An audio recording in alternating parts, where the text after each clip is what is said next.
আসসালামু আলাইকুম। একটা কথা বলার জন্য আসলে ভিডিওটা বানাইতেছি।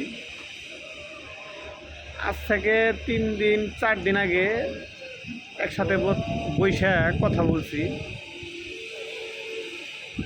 আজকে সে নাই, কালকে রাত রোড অ্যাক্সিডেন্টে মারা গেছে। যাই হোক, আল্লাহ তার বেহেশত নসিব করুক। আর আমাদের দুনিয়াতে কিছু কিছু লোক আছে, এমন ক্ষমতা দেখায়, এমন অহংকার করে যে আসলে না হইলে আসলে থাকা যায় না। তা আল্লাহ তাদেরকে হেদায়েত দান করুক। সর্বোপরি একটা কথাই বলি, এই দুনিয়া আসলে কিছু না।